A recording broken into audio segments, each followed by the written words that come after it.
আজকে আমি তৈরি করব কাঁচা আমের জেলি। এখানে আমি 1 কেজি আম কেটে ধুয়ে নিয়েছি। আমগুলো দেখে মনে হচ্ছে পাকা, কিন্তু আসলে ছোট আম এগুলো।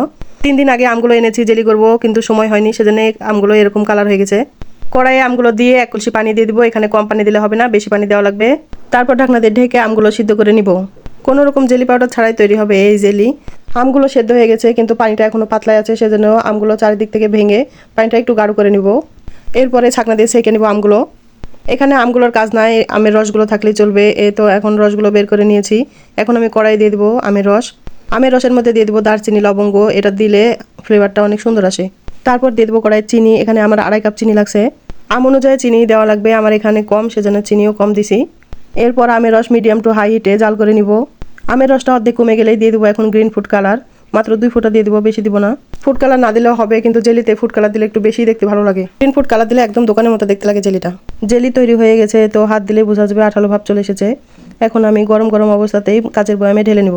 জেলি তৈরির সময় আমি ভিনেগার দিছি, কিন্তু ক্যামেরা অন করতে ভুলে গেছি। ভিনেগার দিলে জেলি নষ্ট হবে না, বছর ধরেও খাওয়া যাবে। মাত্র কয়েকটা জিনিস দিয়ে দেখেন কত সুন্দর জেলি তৈরি হয়ে গেছে, একদম দোকানের মতো। দেখতেও যেমন সুন্দর হয়েছে, খাইতেও অনেক মজা হয়েছে। বাচ্চাদের এত পরিমাণে পছন্দ এই জেলি, ঘরে তৈরি করে রেখে দেবেন, দেখবেন 2 দিনেই শেষ হয়ে গেছে। আমার ভিডিও ভালো লাগলে লাইক, কমেন্ট, শেয়ার করে পাশে থাকবেন। আল্লাহ হাফেজ।